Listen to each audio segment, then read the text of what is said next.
IBK kembali gagal mendapatkan kemenangan saat menghadapi Cheong Guanjiang. Dalam pertandingan tersebut, mereka dipaksa menyerah dalam skor telak 3-0. Kekalahan ini membuat peluang IBK juga untuk bersaing menuju bola voli musim semi dipastikan semakin berat. Seperti inilah komentar fans Korea. Kim Ho Cheol bukan mengurus voli, tapi hanya sibuk mengurus opsi agar para pemain tidak bisa menerima gaji mereka. Lee So-young 700 juta won, Hwang Min-kyung 450 juta won, Lee Jo-ah 400 juta won, Kim Hee-jin sekali masuk lalu keluar lagi. Ada transaksi di belakang layar atau apa?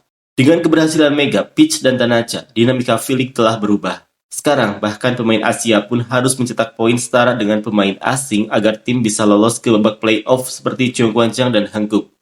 IBK harus memecat pelatih Kim Ho Cheol setelah musim ini berakhir dan menukar setter mereka. Selain itu, pemain asing dan Asia harus berperan sebagai duo andalan seperti di Cheong Guanjiang dan Hankook agar bisa mencapai playoff. Meskipun itu tidak akan terjadi, akan lucu kalau IBK merekrut Pyo Seung-ju sebagai FA musim depan, lalu sebagai kompensasi justru kehilangan Lee So-young. Serius, ini apa sih? Kim Chae-won terus-menerus membuat kesalahan dalam penerimaan. Lee So-young harus memukul 10 kali dulu baru mungkin berhasil, dan Kim Ha-kyung memberikan tos yang buruk. Jadi Victoria harus bersusah payah menyelamatkannya. Victoria salah memilih tim dan sekarang menderita di negara asing. Pelatih yang tidak kompeten, setter yang selalu disalahkan, dan pemain dengan keterampilan kurang, ini tim tanpa harapan. Singkirkan Kim Min-ji dan pelatih Ho Cheol bersama-sama. Kalau perlu lewat trade, setidaknya rekrut setter yang stabil seperti Lee Yun-jung. Karena pelatih sudah tua, dia sulit berpikir cepat dalam mengganti pemain. Di dunia profesional, segalanya harus dibuktikan dengan kemampuan. Pelatih ada untuk membawa tim menuju kemenangan, bukan sekedar mengurus gaji pemain. Terakhir, saya sangat kecewa dengan permainan buruk para pemain lokal. Apakah ini yang disebut voli? IBK bagiannya 2,4 miliar won itu cuma recehan. Kesalahan yang terjadi, pertama cedera Lee So-young, kedua Kim Ha-kyung yang hanya jadi asisten setter utama, performanya di bawah standar. Ketiga, setelah setter utama pergi, Lee Jo-ah hampir tidak berguna lagi. Bagaimanapun pelatih Ho Cheol benar-benar sial. Tapi kalau pemain bermain buruk, itu tetap tanggung jawab pelatih. Melihat pelatih veteran di akhir karirnya terasa menyedihkan. Kemarin di set ketiga, mereka bahkan membuang peluang terakhir untuk menang, jadi sudah tidak ada harapan lagi. Saat ini IBK bermain di level tim peringkat terakhir.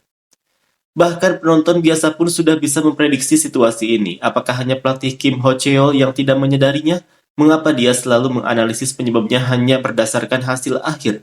Seharusnya dia menyadari pentingnya proses, fokus pada latihan dan meningkatkan keterampilan pemain. Namun hanya IBK yang terlihat sama sekali tidak berkembang. Sangat frustasi melihatnya terus-menerus menyalahkan pemain karena kurang gigih dan tidak memiliki mental profesional yang kuat. Tanggung jawab terbesar ada pada pelatih. Di awal musim ketika IBK bermain dengan baik, banyak orang sudah mengatakan bahwa jika mereka terus bergantung sepenuhnya pada Victoria, performa mereka pasti akan anjlok di paruh kedua musim. Pelatih Kim yang masih terjebak dalam pola pikir kuno bahwa voli adalah permainan setter harus menanggung tanggung jawab terbesar. Jika mereka tidak menjadikan pemain Asia sebagai penyerang utama juga dan mengoperasikan sistem dua andalan, tim lain hanya akan dengan mudah mengalahkan mereka. Victoria, Yoo So-young, dan Chae Jong-min. Sungguh kasihan melihat ketiga pemain ini. Begitu mereka membuat kesalahan, mereka langsung harus melihat ekspresi pelatih. Pelatih ini, entah tim menang atau kalah, hanya peduli pada setter saja. Sungguh menyedihkan. Para pemain ini sepertinya tidak tahu apa yang mereka lakukan. Apakah setter Kim Ha-kyung benar-benar berlatih bersama rekan setimnya? Lee So-young tampaknya semakin membaik. Sementara itu Kim Hee-jin sudah bertahun-tahun hanya makan gaji buta. Dari manajemen pemain hingga semua aspek lainnya semuanya kacau. Rasanya rindu melihat Lee Jo-ah dan Pyo Seung-ju bermain. IBK lebih buruk dari Pepper. Satu-satunya prestasi mereka hanyalah menaikkan gaji pemain. Merekrut dua Lee yang tidak bisa dipastikan performanya. Lee Jo-ah dan Lee So-young adalah awal dari kehancuran. IBK setter lokal benar-benar kasihan. Mereka pasti sudah berlatih, tapi perbedaan antara latihan dan pertandingan nyata itu sangat besar. Ada juga orang yang seolah menyalahkan semua kekalahan pada setter, padahal mereka tidak bisa bermain selama 2 tahun. Ini bukan salah setter IBK. Saat ini bahkan penerimaan pun berantakan, dan tim sedang mengalami krisis total. Identitas tim hilang, tidak ada pilar yang menopang. Pepper juga sudah menghabiskan banyak uang untuk mendatangkan pemain hebat sejak didirikan, tetapi tetap tidak berkembang. IBK sekarang seperti tim baru yang baru saja dibentuk.